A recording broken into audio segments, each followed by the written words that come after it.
Hey guys, it's your boy Victor, and today we're gonna do something special. I wanted to do this for so long, and today we're finally doing it. I'm so hyped, man. I'm so hyped. We're gonna be looking at Arcane's ending. I know a lot of people didn't like the ending that much, thinking it was rushed. While I do still agree it was rushed, honestly, I enjoyed the ending a lot, especially after watching a second time doing this video. Now, to be more specific, I'm gonna be going over, not everything, but at least some of the things I liked and didn't like in the ending. And hopefully you come to realize, like I have, how great Arcane truly is. To be honest, Arcane's probably my favorite series of all time, as it's a literal piece of art. Now, slight disclaimer here, I'm not going to be covering everything in this ending arc, as that would take literal hours. I managed to get this video down to half an hour-ish. Somehow, I left out a ton of stuff. Instead, like I said, I'm going to be a lot more brief and explore the character arcs and plot points in separate videos. Also, in the conclusion of this video, I'll describe the one misunderstanding I see a lot of people have about Arcane's ending, and why I believe Arcane and its ending are peak fiction. Peak. Now, we're going to look at episode 7 first. Overall, I absolutely love this episode, and it seems everyone else did as well, so I'll be brief. I do want to mention the fact that in this alternate universe, Powder is someone everybody depends upon. They use the phrase, "what would they do without her?" to high heaven. It's the exact opposite in the original universe, where Powder was seen as a jinx, and she became a jinx to everyone around her. What I really want to talk about is my boy Heimerdinger. At the very end of this episode, he dies to save Echo, and I'll admit, of all the deaths in this final act, which there were a lot, I was not disappointed by his too much. Heimerdinger actually goes through an entire character arc, in my opinion, has a satisfying ending. Now, first off, Heimerdinger is being enslaved for more than 300 years, and due to his long life, Heimerdinger got disconnected from others because he simply doesn't value time like we do. Also, due to his experience, he believes that he's wiser than everyone else, and thinks people should follow his advice. This caused him to, subconsciously of course, portray himself as haughty, which further estranged himself from others. This mindset is best seen on Heimerdinger's chat with Victor after Victor learned that he was dying. Heimerdinger told Victor to take his time researching Hextech. It should only take, about a decade to work out the kinks in the decade. It'll pass before you know it. Let that sink in a bit. Heimerdinger told Victor, the man who's literally dying, to wait a decade. Victor might not even last a month, let alone a decade. How delusional, how out of touch with reality you have to be to suggest this. It's only after meeting Echo that Heimerdinger starts to value time and even let some humility. We truly see this change in Heimerdinger in this episode 7. When Echo first meets Heimerdinger after being transported into this alternative universe, Heimerdinger tells Echo how long he stayed in that alternative universe down to the minute. As for humility, we see that in the street performance he did. The song itself that Heimerdinger sings is honestly really good. Pretty much every song in Arcane. Definitely do a video on that, and almost every song. Those songs go deep, man. But yeah. Anyway, Heimerdinger, literally, dude, he went on his Uncle Ira arc for real, man. Echo then came to Heimerdinger for advice and get back home, but Heimerdinger didn't feel it was too feasible, much like how he felt about Hextech when Victor and Jace pitched the idea to him. He thought it was too dangerous. However, unlike with Jace and Victor, Heimerdinger decides to actually help Echo, not because Echo convinced him it was feasible, but because he simply didn't want to lose another brilliant student of his, like he did with Victor and Jace. And it was because Echo values his time so much that Heimerdinger eventually sacrifices himself to save Echo. He knows that Echo is still young and will savor the time he has, while Heimerdinger has already lived a long life, much of it he didn't truly appreciate. So he felt it was better for Echo to live than himself. Of course, there's a lot more to Heimerdinger's arc than this. Another video, I just wanted to give you a general idea of his arc that goes throughout Arcane and why I think his death is actually a good end to it. Now, to be fair, I've heard that Heimerdinger is supposedly something called a Yordle, which is supposed to be something like an immortal spiritual species, but I'll admit I'm not too sure about that, and I haven't looked into it yet because, this is an Arcane video, so I don't want to delve into the whole actual League of Legends lore. I do actually have kind of a crazy theory on Heimerdinger's kind of future in Arcane based on what little info I know of his species. I'm almost going to be comparing him with Yoda in a way, kind of.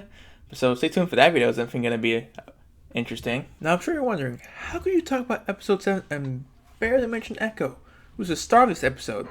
The reason for that is while I do love Echo as a character, I'm trying to keep this video around half an hour opposed to, like an hour even more. So I kind of cut Echo out as he doesn't fit my grand narrative that I cover in conclusion, that well, or at the very least haven't figured it out quite yet. Honestly, not only does Echo deserve his own video, but that alternate universe Echo got transported to also deserves its own video. Now we're on to episode 8. I'm talking about the Black Rose, which is probably one of the things I liked least about Arcane's last act, because what they, or rather the shapeshifter representing them, did made little sense to me. First off, the Black Rose went after Mbessa because she had a child with one of their members, and that child was supposed to be a mage. They felt that since that child was a mage, he/she should be with them as opposed to Mbessa. That part I could follow, cool, gotcha. But the way I went about it, I don't. They killed Mel's assistant and good friend Allure, told her they killed her brother, but then did some vague thing where it's like, oh, it's all Mbessa's fault somehow. They then told her some vague ass prophecy about Mbessa is gonna doom everyone, and the fact that Mbessa viewed Mel as a weapon, which that was bullshit, and Mel knew that. If anything, the Black Rose are the ones that viewed her as a weapon. Seriously, that's your sales pitch? Tell Mel it's all her mother's fault that you killed the people she loved? No wonder she turned on you guys. Also, what the hell was that prophecy about? Hextech? If it was about Hextech, and Victor's the main one at fault, and Mbessa just helped him. We did see in the previous episode through Jace the results of Victor, and it was apocalyptic, which definitely matched the prophecy. I do have a theory about the Black Rose. I'll explain it better in another video, but to put it simply, while the Black Rose member trying to make out like mages the ones being persecuted, it really seems to be the other way around. Piltover was literally established to avoid mages. To be honest, the Black Rose's behavior actually reminds me of the Pure Blood doctrine of Death Eaters from Harry Potter. And this comparison is true and kind of makes sense why they thought killing off important people to Mel and having her turn on her mother would work. After all those people, they're just mere muggles, while she is an illustrious mage. She shouldn't feel anything for the deaths of mere muggles. Alright, continuing on episode 8, we get back to Vi, Jinx, and Caitlyn Piltover. To be honest, one of the things I was looking forward to the most in this last act of Arcane was how Caitlyn would react after helping Vi out and then realizing that Vi and Jinx were back together as kind of a family dealio again. I was thinking that she'd, fight with Vi again over Jinx and even try and kill Jinx. Instead, we get a depressed Jinx that just lost Isha and literally just wants to die. And Caitlyn, she sees how devastated Jinx is and just, it's tired of hating her. What's the use of hating someone who's just given up on life? And slight side note, but what the fuck is with Jinx's hair in this scene? I know she has long hair, but it was not that long, dude.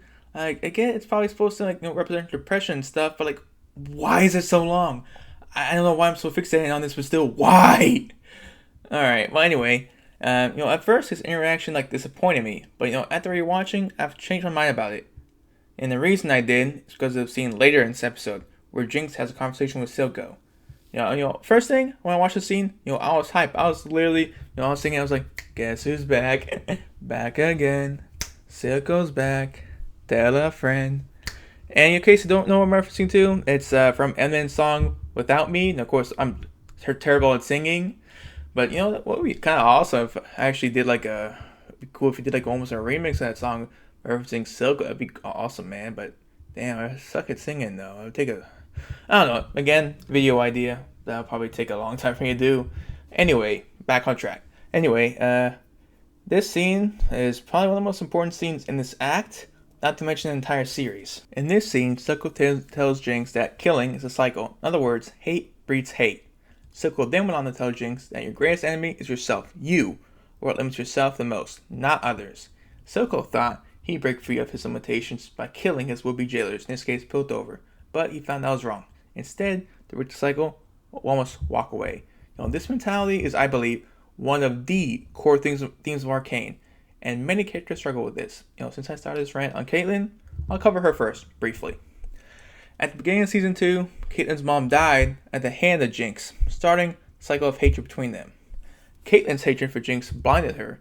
At the end of the first act of Season 2, she tries to kill Jinx despite a child, Isha, covering her body. Vi stops Caitlyn from firing and potentially killing an innocent child. This simply just caused her hatred to fester, and eventually led her to become a dictator with the help of Mbessa, and she starts to suppress Zaun in order to get a Jinx. Vi, leaves Caitlyn because of this. Now when we get to Act 2 Season 2, while a specific number isn't given, we know at least several years have passed since then. And we see Caitlyn, she's starting to grow tired of her hatred. And, Caitlyn truly begins the journey of forgiveness at the end of Act 2, when she encounters Vi and agrees to help Vi and turn on Mbessa. Now, this is just my theory, but I think that even though Vi told Caitlyn after her mother died that she was fine with going after Jinx, her action to stop her from firing meant that deep down, she still loved Jinx and did not want to see her dead. Whether Vi truly thought this, I can't say for sure. But I think that Caitlyn thought so, and that's a big part of the reason Caitlyn pushed Vi away. In Caitlyn's mind, Vi chose Jinx over her. I believe Caitlyn chose to help Vi for two reasons. One, because she began to realize that Mbessa was using her. And two, the main one, it was because she was choosing love, meaning Vi, over hatred and Mbessa. She further goes down this road when after capturing Jinx, she waits for Vi to wake up before deciding what to do with Jinx. Eventually, she lets Vi see Jinx and then Vi frees Jinx. Caitlyn meets up with Vi after this happened and she tells Vi that she knew this will happen.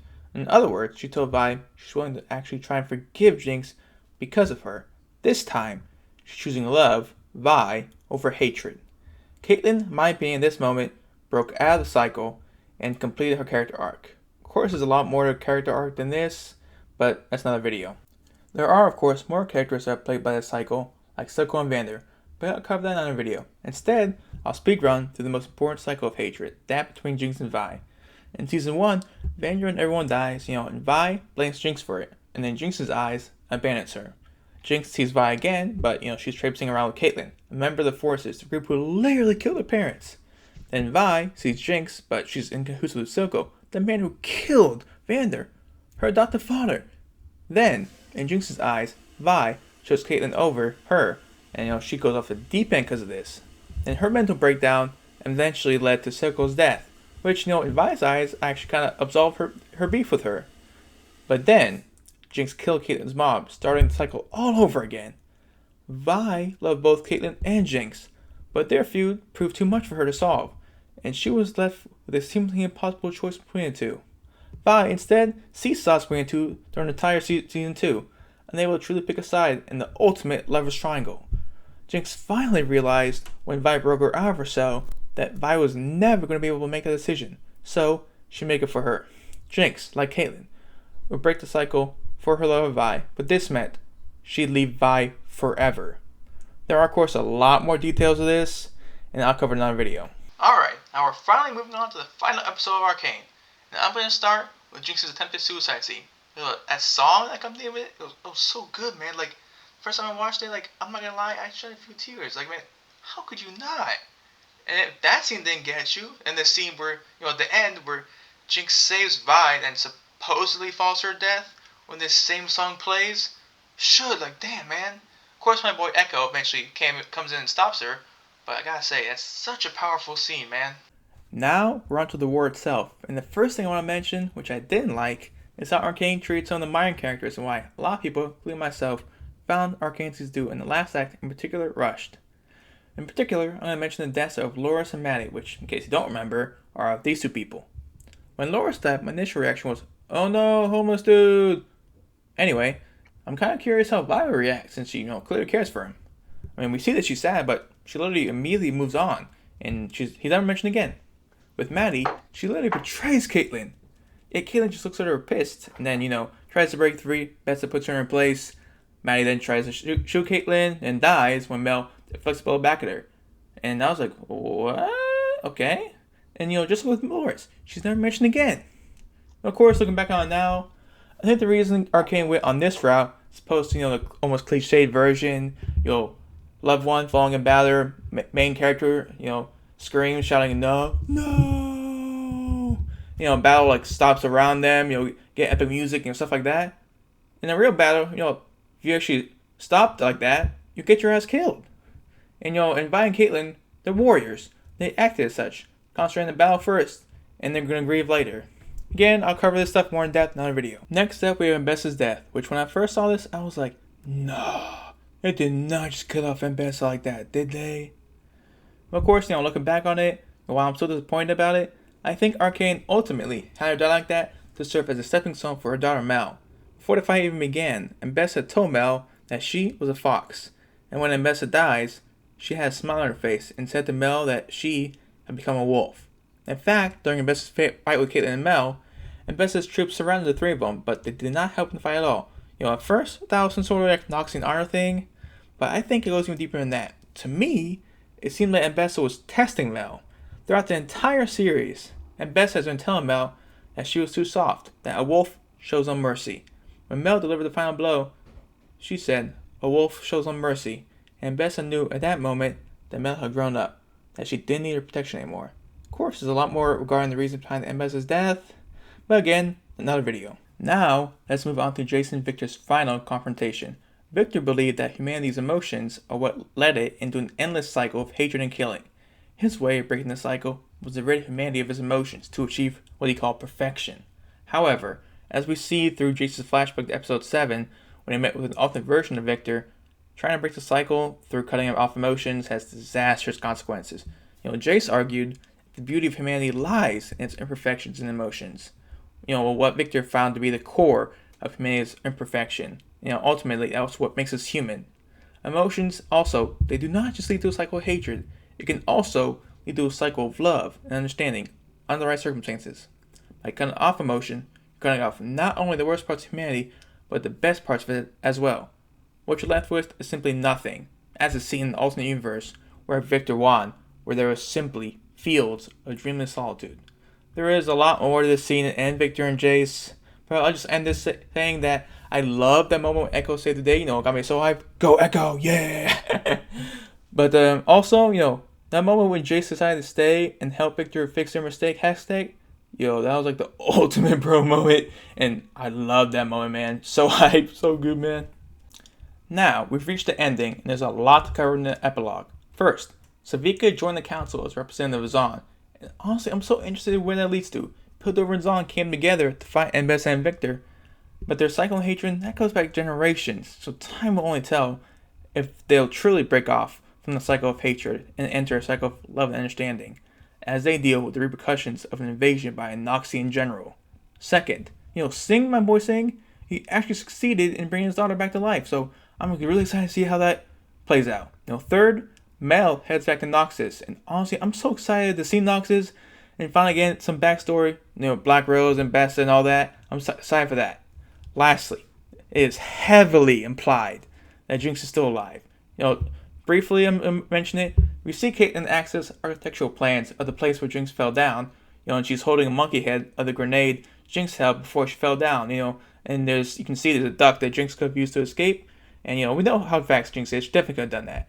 And it's implied that Jinx left the monkey head there to let Caitlyn know she's still alive. Now, in the very last scene of Arcane, we see a blimp leave Piltover, and right before we're seeing Cousin Black, we see a signature Jinx flash, indicating that Jinx left on the blimp. Like always, there's a lot more in detail about this epilogue and all the characters and stuff in the future, but not a video. Now, we're on to the conclusion. In my opinion, Arcane is a piece of art. To be clear, I don't just mean it's a good show. I mean like an actual painting, where it follows principles of show, don't tell to an insane degree, unlike any other show I've seen. There's always something new to be learned when we're watching this show, which is one of the reasons I love this show, and I have to say it's probably my favorite show of all time. One of the complaints about season 2 is it feels rushed, but like I said, Arcane shows, not tells. So you have to piece together yourself as opposed to being spoon-fed it. Now some people don't like this, and honestly, completely valid. Even now, I still feel season 2 is rushed, just not to the degree I did before. Another common complaint is that Arcane season 2 raises a hell of a lot more questions than answers, and it's supposed to be the ending of the series. I used to feel this way too, but you have to realize one thing. Arcane is the first story in a wide, expansive world, so it had to introduce a lot of different concepts and plot points without fleshing them out, because they'll be tackled in another series. Ultimately, in my opinion, Arcane is a story that explores the cycle of hatred and how to break it, primarily through Vi and Jinx's relationship. There's a reason Arcane's ending scene is Jinx leaving Piltover via blimp. It's because the story of the two sisters, Vi and Jinx, is over, and new stories will take its place. What I did say Arcane is about the cycle of hatred, it actually goes a lot deeper than this, and through Jason Victor's ending, that we as viewers get to explore it. And it honestly blew my mind when I realized this. Victor tried to end the cycle of hatred by eliminating emotions, but this just caused emptiness, devoid of any cycle. Through Jace, we learn there's more to humans than just hate. There's also love, and love itself has a cycle. Even love and hate are two sides of the same coin.